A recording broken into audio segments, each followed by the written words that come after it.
1990 से 2024 34 साल जो राम मंदिर विवाद का सबसे अहम दौर था और इन्हीं 34 सालों में राम मंदिर के नाम पर गोलियां तक चली, दंगे भड़के और रामलला को भी अदालत तक पहुंचना पड़ा।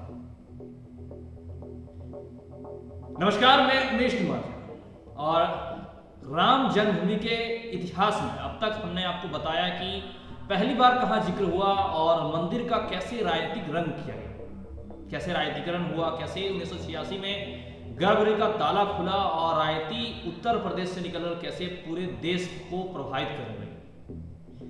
आज की इस वीडियो में हम आपको बताएंगे कि राम मंदिर आंदोलन की शुरुआत से लेकर अयोध्या में रामलला मंदिर के भूमि पूजन तक की कहानी क्या है, इसमें से मुख्य वो बातें क्या है जिसे अब तक किसी अखबार में या टीवियों में, न्यूज चैनलों में नहीं दिखाया गया या आप लोगों ने शायद नहीं देखा हो। सबसे बड़ी यहां पे बात यह जाती है कि अब राम मंदिर के ऊपर राजनीति, समाज और कोर्ट तीनों मोर्चे पर हलचल होने लगी। अगर बात करें 1986 के बाद, कल के वीडियो से मैं कंटिन्यू करता हूं, 1986 में गर्भगृह का जब ताला खुलने के बाद राम मंदिर विवाद ने खासी हलचल मचा दी थी, तो विश्व हिंदू परिषद इस मुद्दे पर हिंदुओं को एकजुट कर रहा था और 1984 में विहिप की धर्म संसद में राम मंदिर के मुद्दे पर भी चर्चा हुई थी और वहीं 1980 में बनी भाजपा ने मुद्दे को वो राजनीतिक आवाज दी जिससे कांग्रेस हिचक रही थी। भारतीय जनता पार्टी का स्टैंड था कि मामले में कोर्ट नहीं, सरकार को कदम उठाना और कानूनी मोर्चा पर भी सरगर्मी बढ़ रही थी। साल 1989 आते आते राम मंदिर विवाद से जुड़ी सभी याचिकाओं को इलाहाबाद हाईकोर्ट शिफ्ट कर दिया गया। 1989 की दो घटनाओं ने राम मंदिर का विवाद का रुख बदल के रख दिया। अगर हम बात करें वो दोनों घटना की, तो दो बड़ी घटनाएं थी। पहली 1 जुलाई 1989 को जब पूर्व जज देवकी नंदन अग्रवाल ने बतौर राम मित्र एक याचिका दायर की। इसमें रामलला विराजमान को न्यायिक व्यक्ति बताते हुए विवादित जमीन पर उनका दावा पेश किया। रामलला को न्यायिक व्यक्ति मानने से ही 2019 में उन्हें जमीन का हक देने की राह खुली। और दूसरा मुद्दा 9 नवंबर 1989 को जब राजीव गांधी सरकार की परमिशन से अयोध्या में विवादित ढांचे के पास शिलान्यास किया गया। हालांकि मुस्लिम पक्ष के विरोध के चलते मंदिर निर्माण नहीं शुरू हो पाया और इस विरोध ने भाजपा को मुद्दा दे दिया। असर 1990 में दिखा उसका। 1990 जैसा कि हमने बताया कि भाजपा की रथ यात्रा और अयोध्या में निकली और उसके चलते गोलियां चली। 1989 में केंद्र में वीपी सिंह की सरकार बनी और उस समय उत्तर प्रदेश में सपा के मुलायम सिंह यादव मुख्यमंत्री थे। भाजपा के लाल कृष्ण आडवाणी ने 25 सितंबर 1990 को सोमनाथ से रथ यात्रा की शुरुआत की, जिसे 30 अक्टूबर को अयोध्या पहुंचना था। 25 सितंबर से 30 अक्टूबर करीब 35-36 दिन का यह सफर था। इसके लिए अयोध्या में कार सेवक जमा होने लगे, लेकिन रथ यात्रा को बिहार में रोक मिल गई। आडवाणी को गिरफ्तार कर लिया गया। बिहार में रोका गया आडवाणी को, लाल कृष्ण आडवाणी को गिरफ्तार कर लिया गया। घटना के बाद अयोध्या में जमा कार सेवक 30 अक्टूबर को उत्तेजित हो गए। उस बात को लेकर आक्रोश में आ गए और कुछ जत्थे विवादित ढांचे में घुसने की कोशिश करने लगे। राज्य सरकार के आदेश पर पुलिस ने तब गोलियां चला दी। जब यह मामला बढ़ा, जब कुछ कार सेवक विवादित जत्थे के साथ जब घुसने की कोशिश करने लगे, जब अयोध्या में उत्तेजित माहौल हो गया, तो राज्य सरकार के आदेश पर पुलिस ने गोलियां चला दी। इस घटना में 16 कार सेवक मारे जो घुसे थे, उस पर फायरिंग की। आपको बता दूं, यूपी में फिर भाजपा सरकार बनी तो उसके बाद तब जाके आंदोलन और तेज हुआ। 1991 में जब भाजपा के कल्याण सिंह यूपी के सीएम बने, उन्होंने अयोध्या में विवादित 2.77 करीब 3.25 एकड़ 2.77 एकड़ जमीन पर्यटन विकास के तहत कब्जे में ली और साथ ही पास की 42 एकड़ जमीन विहिप को लीज पर दे दी। वीपी सिंह सरकार के आरक्षण पर मंडल कमीशन की रिपोर्ट लागू करने से देश में अगड़ा बनाम पिछड़ा की राजनीति तेज हो गई और इस माहौल में भाजपा की मंदिर की मांग का समर्थन भी बढ़ गया। साल 1992 के दिसंबर में जब अयोध्या में कार सेवा की तारीख तय की गई, अब बता दूं शांति व्यवस्था की बात है तो कल्याण सिंह ने सुप्रीम कोर्ट में हलफनामा दिया कि शांति बनी रहेगी। घटनाक्रम में आगे बात करते हैं 6 दिसंबर 1992 एक महत्वपूर्ण दिन। 6 दिसंबर 1992 जब दिल्ली, जब वहां पे बदली पूरा सब देश में, पूरा दिल्ली तक मतलब सारी ये बात पहुंच गई। 6 दिसंबर 1992 वो दिन था जब अयोध्या की सूरत बदली। 6 दिसंबर 1992 को अयोध्या में काफिलों की भीड़ थी, हुजूम। एजी नूरानी अपनी किताब Babri Masjid a matter of national honour में लिखते हैं कि 6 दिसंबर की सुबह लाखों कार सेवक अयोध्या पहुंचे और नारे लग रहे थे, मिट्टी नहीं खिसकाएंगे, ढांचा तोड़कर जाएंगे। ये नारा लगाया जा रहा था। कोई मस्जिद के गुंबद पर चढ़ा तो किसी ने दीवार गिरानी शुरू की। अगले 6 घंटे के अंदर ही ढांचे का नामो निशान मिटा दिया गया और वहां अस्थायी मंदिर बना दिया। किसी ने भी इस घटनाक्रम को रोकने की कोशिश नहीं की, किसी ने भी।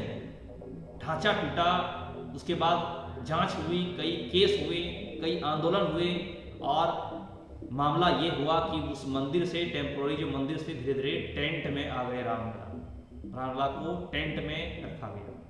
ढांचा टूटने पर जब देश में दंगे भड़क गए, प्रधानमंत्री वीपी नरसिम्हा राव ने सफाई दी कि सुरक्षा राज्य सरकार के हाथ में थी। यूपी में कल्याण सिंह की सरकार बर्दाश्त कर दी गई, यानी कि उसको बर्खास्त कर दी गई है, क्योंकि उन्होंने ये हवाला दिया कि राज्य सरकार के हाथ में ये सुरक्षा की जिम्मेदारी थी। जांच के लिए इब्राहिम कमीशन बना और अडवाणी और कल्याण सिंह समेत कई भाजपा नेताओं पर केस दर्ज हुए। 1993 में केंद्र ने पूरी 67 एकड़ जमीन अधिग्रहित कर यथास्थिति बनाई रखी और ढांचा टूटने के बाद रामलला को टेंट में रखा गया था और 27 सालों तक वह टेंट में ही विराजा। अयोध्या की रामलला 27 सालों तक टेंट में विराजा। केस की जांच के दौरान, केस के दौरान, ये आंदोलन के दौरान, ये हंगामे के दौरान केस की जांच सीबीआई ने उसके बाद शुरू की। अदालतों में केस खींचता रहा और मंदिर आंदोलन का स्वर धीमा पड़ गया एक समय के लिए। फिर घटना के बाद 10 साल बाद गोधरा कांड से फिर चिंगारी उठी। उसके करीब 10 साल बाद गोधरा कांड हुआ, यानी ढांचा गिरने के 10 साल बाद 2002 में गुजरात के गोधरा में कार सेवकों से भरी एक ट्रेन की बोगी में आग लगा दी। गुजरात में दंगे भड़क उठे और देश में राम मंदिर की चर्चा तेज हुई। फिर और 2002 में इलाहाबाद हाई कोर्ट ने राम जन्मस्थान के स्वामित्व विवाद में सुनवाई शुरू की और 2003 में एएसआई को सर्वेक्षण का आदेश दिया। एएसआई ने दावा किया कि खुदाई में 10वीं शताब्दी के ऐसे पत्थर मिले हैं जो हिंदू मंदिर के हो सकते हैं। और इसी बीच जब ये आंकड़ा आया, ये डाटा आया, ये जानकारी आई, उसी बीच 5 जुलाई 2005 को उसके बाद अयोध्या में राम जन्मभूमि परिसर पर आतंकी हमला भी हुआ और हमलावर लश्करे तैयबा के 5 आतंकियों को मारे गए। 5 आतंकी मारे गए हमलावर जो थे, जिसने अयोध्या में 5 जुलाई को राम जन्मभूमि परिसर पे आतंकी हमला किया था, उससे 5 मारे गए, जो बताया गया कि वो लश्करे तैयबा थे। उसके बाद इलाहाबाद हाईकोर्ट ने 3 हिस्सों में ये जमीन बांटी। उसका फैसला देते हुए 3 हिस्सों में जमीन बांटी और इस पर आगे जाके हालांकि सुप्रीम कोर्ट ने फैसला रोक दिया। आपको बता दूं 30 सितंबर 2010 को इलाहाबाद हाईकोर्ट ने विवादित जमीन के मामले में फैसला सुनाया और कोर्ट ने जमीन को 3 हिस्सों में बांट दिया। सुन्नी वक्फ बोर्ड को विवादित हिस्से के बाहरी भाग दिया। निर्मोही अखाड़े को सीता रसोई और राम चबूतरा, वहीं मुख्य भूमि रामलला विराजमान को सौंपी गई। ये उनका इलाहाबाद हाईकोर्ट का ये फैसला था कि ये 3 भाग बांटा जाए।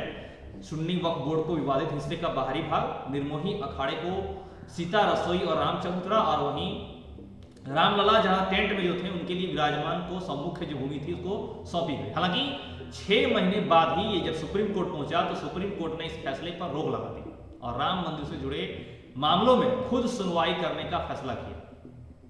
हालांकि सुप्रीम कोर्ट में भी यह मामला खींचता था। सुप्रीम कोर्ट में भी आसानी से फैसला नहीं आया। फिर एक दौर आया 2014 में, जब केंद्र में भाजपा की सरकार आई, और भाजपा की सरकार क्या आई, करीब 5 साल के बाद 2019 में फैसला भी आ गया। 2014 के लोकसभा चुनाव में भाजपा ने बहुमत के साथ सरकार बनाई और पार्टी के चुनावी घोषणा पत्र में राम मंदिर प्रमुख मुद्दा था, और ये एक प्रमुख मुद्दा था जिसका एक ध्यान देना भी, बीजेपी ने इस पर बात चलाई, एक मुद्दा बनाया था। और बता दो, केंद्र में नई सरकार आने के बाद कोर्ट में भी इस मामले में तेजी आ गई। जैसे वादा के अनुसार उन्होंने कोर्ट में इस मामले पर तेजी की, और 2017 में पहले 3 जजों की बेंच ने सुनवाई शुरू की, और 2019 में तत्कालीन सीजेआई रंजन गोगोई, तत्कालीन जो सीजेआई थे वो रंजन, उसने फैसला सुनाया। तत्कालीन सीजेआई रंजन गोगोई की अध्यक्षता में 5 जजों की बेंच बनी, और उन्होंने 9 नवंबर 2019 को इस बेंच ने अयोध्या राम जन्मभूमि मामले में अपना फैसला सुनाया, जिसमें विवादित भूमि पर रामलला विराजमान का स्वामित्व मांगे। रामलला की जमीन देख रेख के लिए ट्रस्ट भी बना। आपको बता दूं, सुप्रीम कोर्ट ने अपने फैसले में 2.77 एकड़ भूमि पर रामलला विराजमान का अधिकार माना, और कोर्ट ने केंद्र सरकार को आदेश दिया कि 3 महीने में एक ट्रस्ट बनाकर उसे भूमि सौंप दी जाए उसकी देखभाल के लिए। साथ ही मंदिर निर्माण, ट्रस्ट के संचालन और पूरे रखरखाव के लिए केंद्र को गाइडलाइन बनाने की भी सलाह दी। इस मामले में निर्मोही अखाड़ा भी मालिकाना हक का दावेदार था, और कोर्ट ने जमीन पर उसका दावा नहीं माना, लेकिन यह जरूर कहा कि राम मंदिर के ट्रस्ट में उसका प्रतिनिधित्व हो। अब बात हो मस्जिद की, तो मस्जिद के लिए 5 एकड़ जमीन उनके लिए भी दी गई। मस्जिद के लिए 5 एकड़ जमीन दी गई, जहां पे रामलला के लिए सुप्रीम कोर्ट ने 2.70 एकड़ भूमि रामलला विराजमान का अधिकार माना। उसके अलावा मस्जिद के लिए 5 एकड़ जमीन दी गई, और सुप्रीम कोर्ट ने कहा कि केंद्र और यूपी सरकार को यह निर्देश दिया कि मस्जिद बनाने के लिए सुन्नी वक्फ बोर्ड को अयोध्या में ही 5 एकड़ जमीन उपलब्ध करवाई जाए।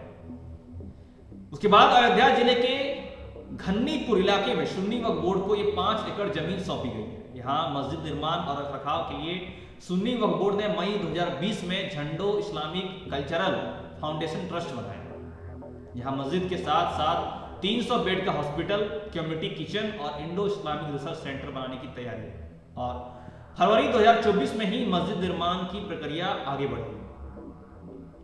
इस बीच आपको बता दूं 2020 में, इसके पहले बता दूं 2020 में इसका भूमि पूजन ट्रस्ट को मिल चुका है, यानी 2020 में भूमि पूजन हुआ ट्रस्ट को। इसके लिए ट्रस्ट को 5000 करोड़ से ज्यादा दान भी मिल चुका है। 2000 भूमि पूजन के बाद से ट्रस्ट को 5000 करोड़ से ज्यादा तक का दान मिला है। अब राम मंदिर तीर्थ क्षेत्र ट्रस्ट ने मंदिर निर्माण शुरू किया, और 5 अगस्त 2020 को प्रधानमंत्री नरेंद्र मोदी ने अयोध्या में राम मंदिर का भूमि पूजन किया था। और ट्रस्ट के सचिव चंपत राय के मुताबिक फरवरी 2023 तक ट्रस्ट को 3200 करोड़ रुपए दान मिले थे। वहीं मीडिया रिपोर्ट्स के मुताबिक 2023 के अंत तक ये आंकड़ा 5000 करोड़ तक पहुंच गया। ट्रस्ट के मुताबिक 5 फरवरी 2020 से 31 मार्च 2023 तक मंदिर निर्माण में 900 करोड़ रुपए खर्च हुए, और मंदिर की कुल अनुमानित लागत 18000 करोड़ रुपए बताई गई है जब वो पूरा बन के निर्माण होगा, जबकि इसमें पहला चरण पूरा हो चुका है, और 22 जनवरी 2024 को श्री राम लला मंदिर में विराजमान हुआ। उसके बाद से फिर आगे चरण की भी काम किया जाएगा। ऐसे बीच में एक सवाल आता है कि श्री राम लला मंदिर की जो कानूनी यात्रा है वो क्या है। राम मंदिर विवाद के 500 सालों के इतिहास को समझने के लिए इस मामले के कानूनी पहलू की बारीकियों को समझना जरूरी है। अभी तक की वीडियो में मैंने आपको ये जरूर बताया कि कैसे इस 34 साल के स्ट्रगल के बाद, मतलब उसके बाद से लंबे समय 2020 से पूजन के बाद 2023 में जहां की अब यहां तक आप भी जान रहे हैं कि अब रामलला विराजमान होने वाले हैं, लेकिन इसके बीच आपको ये जानना जरूरी है कि राम मंदिर विवाद के 5 सालों के इतिहास को अच्छे से समझने के लिए कि इस मामले के कानूनी पहलू की बारीकियां क्या है, इस विवाद से जुड़ी कुल कितनी याचिकाएं लगी, क्या आपको पता है कि श्री रामलला मंदिर की कानूनी यात्रा किन पड़ावों से होकर हुई, कितनी याचिकाएं लगी, और आखिरकार भगवान को जमीन का मालिकाना हक कैसे मिला। ये सारी वीडियो बातों का सवाल, ये सवालों का जवाब मैं आपको अगली वीडियो में दूंगा। आज की इस वीडियो में फिलहाल इतना ही, आगे आपसे फिर मिलेंगे कुछ नई अच्छी जानकारी के साथ। आज की इस वीडियो में बने लिखना। धन्यवाद। जय हिंद, जय भारत, जय श्री राम।